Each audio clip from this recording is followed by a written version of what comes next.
Assalamualaikum warahmatullahi wabarakatuh. Alhamdulillah. Saudara-saudara, kita sudah masuk paruh kedua akhir, yakni 17 hari atau 18 hari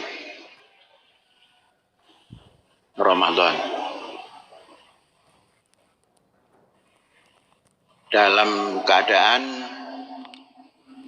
semua kegiatan belajar mengajar di dalam kampus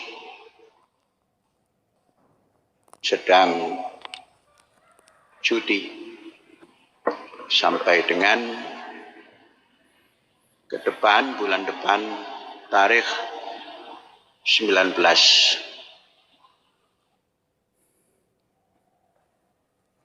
Saudara-saudara, Ramadan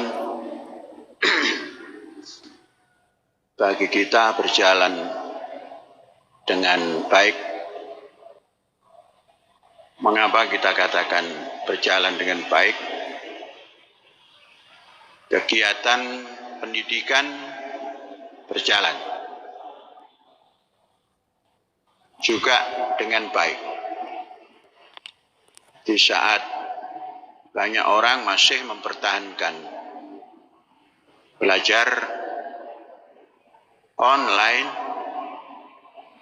kita sudah terus belajar dalam kondisi tetap sebagaimana tidak ada COVID, yakni tatap muka, berjalan dengan seksama dan tidak ada gangguan apapun. Kemudian menjalankan aktivitas untuk memaknai hidup, bahwa hidup ini adalah untuk berbuat, untuk melangkah ke depan dalam bentuk apapun, baik itu penambahan ilmu, meningkatkan kualitas hidup, dan bergerak untuk memperbaiki nilai-nilai yang berhubung kait dengan ekonomi. Ini kita berjalan terus. Apa yang menyebabkan kita mempunyai ruh seperti itu? Karena kita meyakini ajaran ilahi. Ajaran ilahi yang menurut cerita sejarah kita disuruh membaca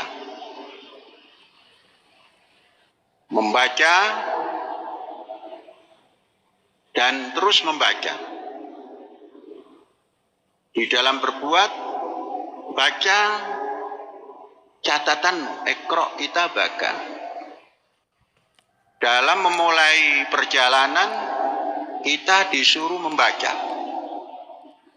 Kemudian dalam hidup kita punya kemerdekaan untuk memaknai membaca itu, maka ada bahasa membaca yang berhubung kait dengan wahyu. Wahyu bukan dikarang, tapi boleh dikatakan semacam doktrin. Karena kata demi kata, kalimatnya tidak boleh dirubah. Itu harus dibaca. Dan kemudian ada yang harus dibaca yang setiap detik berubah. Bukan setiap saat, bukan setiap bulan atau hari, bukan bulan, bukan tahun, tapi setiap detik berubah. Ini juga disuruh baca. Yang dalam bahasa lain, itu ayat-ayat tanda-tanda atau klausul yang bersifat kauniyah, semesta. Semesta itu artinya semesta alam. Kauniyah itu ada alam yang hidup dan alam yang tidak bergerak. Semua disuruh membaca. Membaca kauniyah artinya bagaimana kauniyah kita di bidang penguasaan ilmu, bagaimana kauniyah kita, keadaan kita dalam menguasai kemajuan kesejahteraan atau ekonomi, ini semua terus dibaca. Tatkala kita terus membaca, kita menemukan kekurangan. Tatkala kita menemukan kekurangan, itulah kelebihan daripada membaca. Tanpa membaca, kita tidak mengenal kekurangan kita. Tanpa membaca, kita tidak mengenal kebodohan kita. Dengan membaca, maka kita mengetahui kelemahan, kekurangan yang kita punyai. Dan tatkala kita memiliki pemandangan atau karena hasil bacaan kita menyadari kekurangan, itulah kelebihan. Sehingga kita bisa melangkah lagi ke depan, dan terus ke depan. Hasil bacaan. Saudara-saudara, apa yang kita baca kemarin, kalau kita baca hari ini, kita temukan sesuatu, kemarin kurang.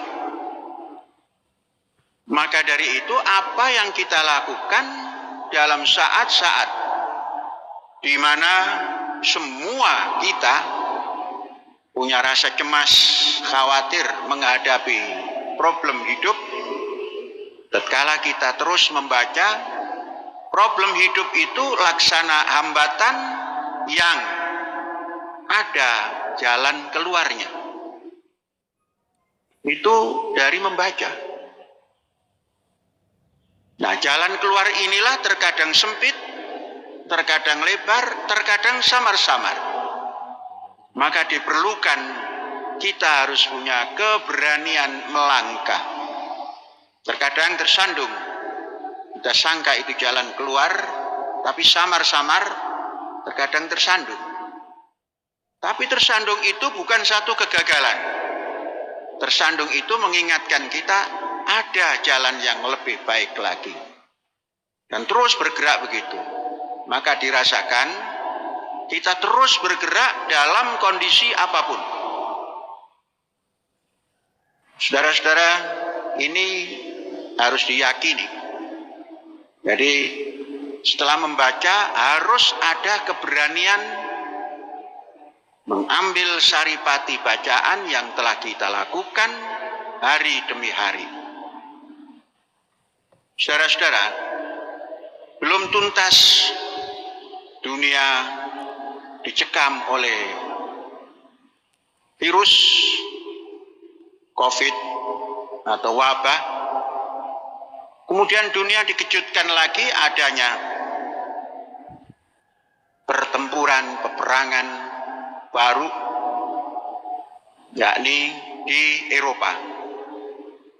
Saudara, sejarah selalu menunjukkan bahwa Eropa yang konon manusia berbudaya,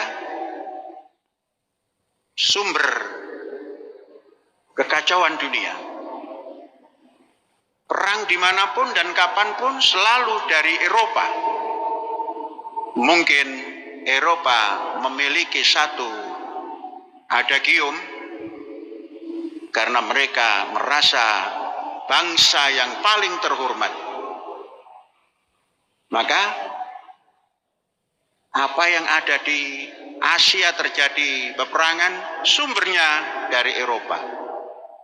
Kita bisa melihat di Vietnam, sumber dari orang putih Eropa yang pindah ke Amerika.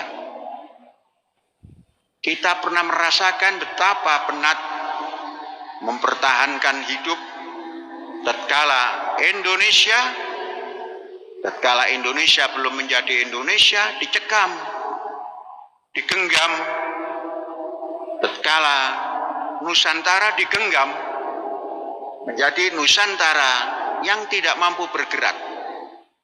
Dan terus karena membaca bangsa ini tidak berhenti, awalnya membaca secara kasar, kemudian membaca secara terdidik, kemudian tampil bacaannya itu sehingga mampu bergerak ke depan, mampu menyampaikan ha'anadha, inilah identitasku.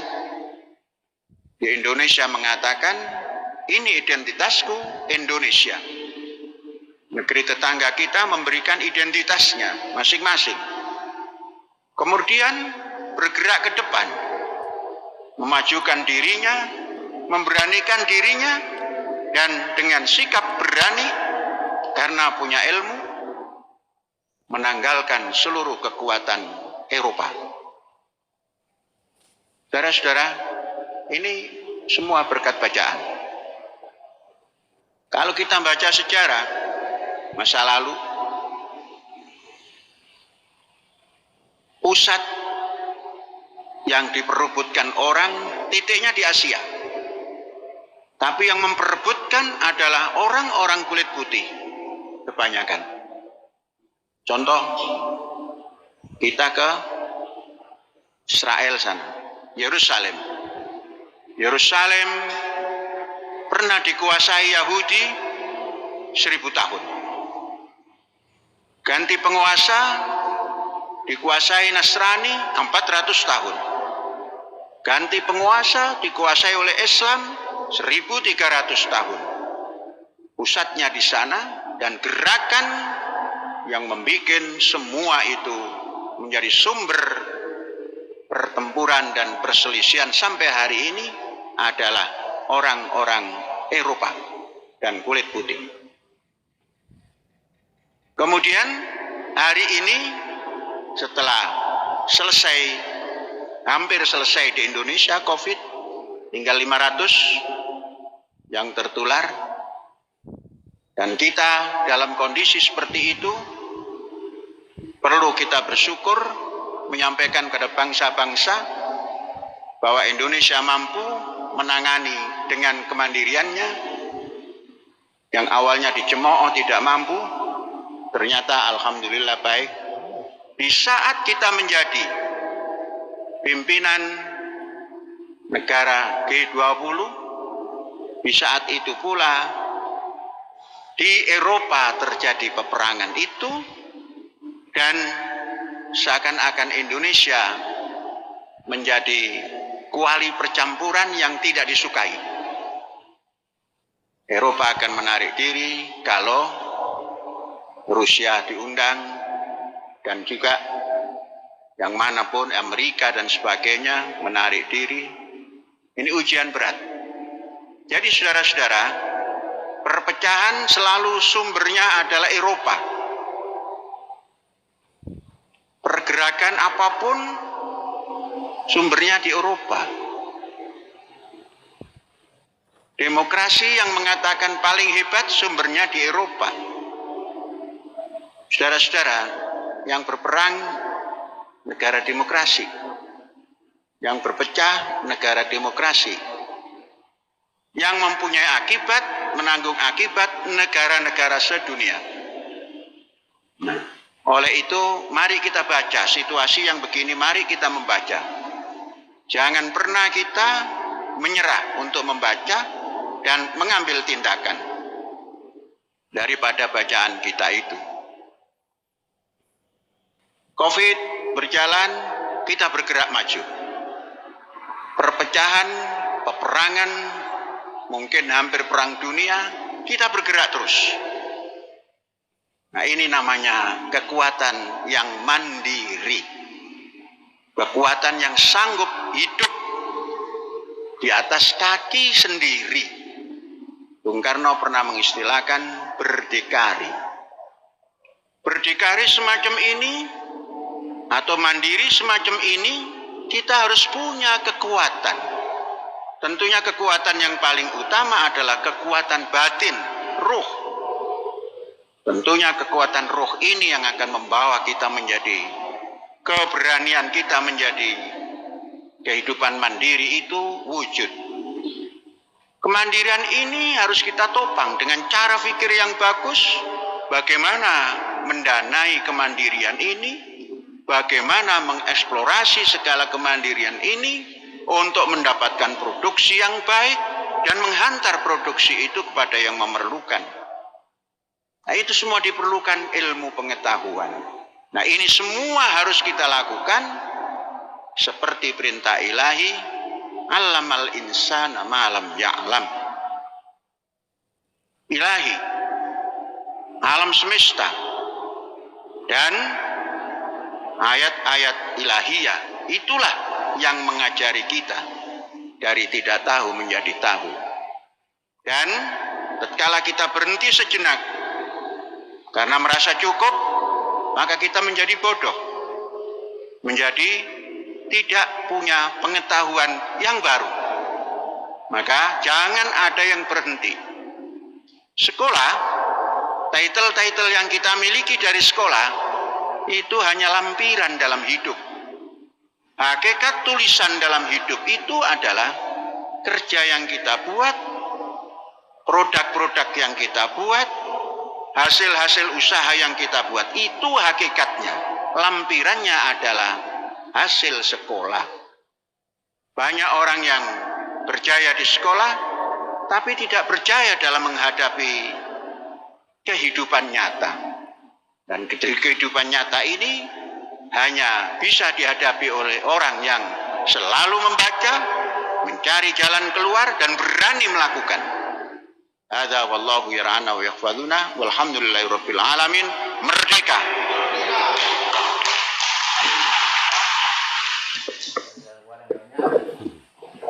Empat permohonan salat gaib. Satu untuk Ibu Sri Purwaningsih binti Sujijo.